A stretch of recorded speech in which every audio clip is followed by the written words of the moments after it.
Hello, sebelumnya Om Swastiastu. Perkenalkan, nama saya Alki Saputra. Saya berasal dari Kalimantan Tengah.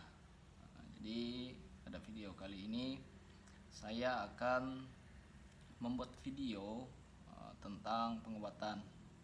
Di mana video ini sebagai pemenuhan perkuliahan atau tugas daripada dosen pengampu mata kuliah Sangka Tambak yang ada di kampus IAINTP Palangkaraya. Jadi pada kesempatan kali ini saya akan membuat video tentang pengobatan buang air besar bercampur dengan darah. Jadi kalau orang Dayak bilang itu manidaha, seperti itu.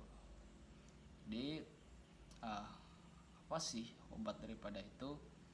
Nah, salah satu yang saya angkat pada video kali ini adalah menggunakan sawang merah atau akar sawang merah.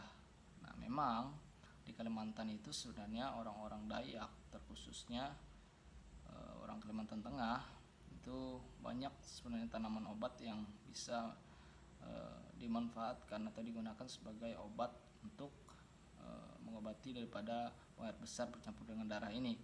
Cuman kepada kesempatan kali ini saya akan membawakan video tentang membahas obat menggunakan sawang merah. Siapa tahu tanaman ini ada di lingkungan sekitar kawan-kawan. Dia bisa menjadi solusi ataupun informasi bagi kawan-kawan yang bisa digunakan sebagai obat, seperti itu. Jadi untuk bagaimana proses pengambilan, bagaimana proses pembuatan sehingga menjadi obat, sehingga siap dikonsumsi, mari tonton saja. Nah guys, jadi adapun syarat-syarat untuk pengambilan atau mengimpun obat ini itu ada garam, ada paku, dan juga ada kawu. Nah, ini sebagai syarat. Tapi di sini juga saya membawa pisau, itu yang difungsikan nanti untuk pengambilan akarnya, untuk menggali seperti itu. Nah, mengapa harus ada garam dan juga ada paku serta ada kawu? Menurut pemaknaan orang Dayak atau kepercayaan orang Dayak bahwa pengambilan ini tidak sembarangan seperti itu, harus ada sifatnya permisi dengan yang menguasai tanah, pohon, seperti itu, batu juga seperti itu. Nah, mengapa harus garam? Nah, menurut pemaknaan dari garam ini sendiri, itu seperti halnya sifat garam yang mudah larut, seperti itu pula harapannya kepada penyakit yang diderita si penderita, dia mudah sembuh seperti itu dan mudah larut. Nah, besi, pemaknaan besi ini dia sebagai penekang hambaruan seperti itu. Biasanya ini digunakan pisau atau semacamnya, cuman ini bisa kita ganti dengan contohnya paku seperti yang saya bawa ini. Nah, sedangkan untuk kabu ini atau sisa-sisa bakaran ini, dia dia dimaknai sebagai bentuk seperti halnya kabu, dia itu hitam seperti ini. Nah, jadi dia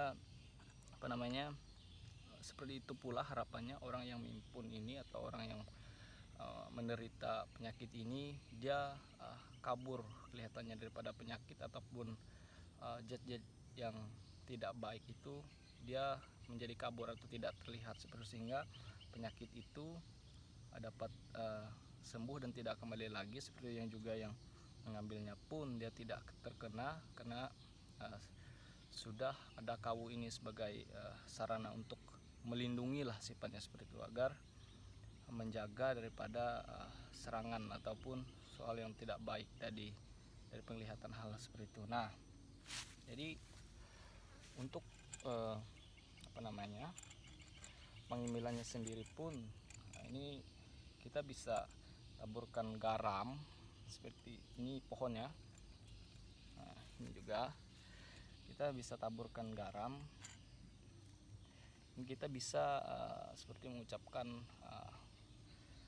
sepatah kata dua kata dalam sekaligus kita saat kita menabur itu, mengatakan bahwa agar seperti halnya garam, sifatnya garam itu dia mudah larut, dan juga seperti itu pun penyakit dia mudah sembuh seperti itu. Dan juga obat ini manjur seperti itu. Nah juga tanah ini bisa kita tabur, dan juga seperti tadi yang saya sampaikan bahwa agar kita bisa terlindungi daripada hal-hal yang tidak baik. Dan juga besi bisa kita taruh di pohonnya atau di tanah ini sebagai penekang hambaruan tadi. Nah, dan tidak lupa juga saat kita pengambilan atau mengambil obat ini, kita harus permisi. Salah satunya adalah kita permisi dengan yang berkuasa dengan tanah, batu, dan juga pohonnya seperti itu. Kita bisa mengucapkan nama-nama nabinya dan permisi seperti itu untuk pengambilannya. Dan jika syarat-syarat tadi sudah kita penuhi dan sudah kita lakukan, sudah permisi, nah kita bisa menggunakan pisau ini tadi untuk menggali, diambil akarnya seperti itu untuk digunakan sebagai obat seperti itu. Nah, coba gali ya, saya ambil contohnya nih.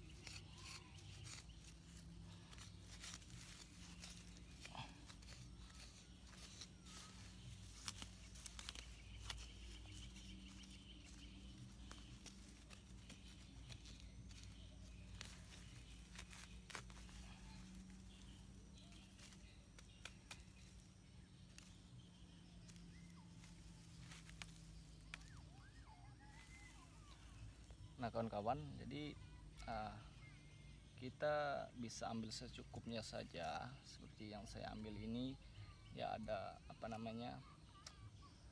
akar-akarnya seperti ini, dan ada sedikit pohonnya ini pun tidak apa-apa seperti itu. Untuk nanti ini digunakan sebagai obat seperti itu. Nah guys, jadi ini adalah akar sawang merah yang kita ambil tadi, yaitu melalui proses pengimpunan atau proses pengambilan tadi setelah kita melakukan syarat-syarat ataupun permisi dengan yang menguasai tanah, batu ataupun pohon tadi. Kita langsung ambil akarnya saja seperti itu, kemudian kita cuci bersih. Nah kemudian daripada itu kita sediakan air yang dimana nanti akar itu akan kita rebus dengan dicampurkan air saja seperti itu murni. Nah untuk airnya ini takarannya disesuaikan dengan banyaknya akar agar tidak encer seperti itu jika kebanyakan airnya, hingga obatnya itu lebih paten atau mujarab jika takarannya pas seperti itu. Nah kemudian kita bisa sediakan tempat untuk merebus akarnya tadi seperti itu. Nah guys, jadi setelah pengimpunan tadi atau kita sudah menyediakan air ataupun akarnya tadi, langsung saja kita rebus hingga mendidih. Ditunggu ya. Nah guys, jadi kalau sudah mendidih seperti ini, kompor ini bisa kita matikan, dan akarnya atau air akarnya sawang pandangan ini tadi bisa kita diamkan hingga airnya hangat ataupun dingin. Jadi nah guys, jadi ini adalah hasil daripada akar sawang pahandang tadi yang sudah kita rebus. Nah jadi jika setelah dingin, airnya bisa kita tuangkan dalam cangkir atau gelas seperti ini dan dapat kita konsumsi langsung. Nah untuk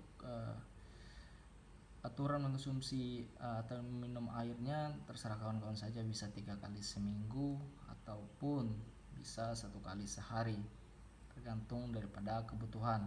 Jadi seperti itu.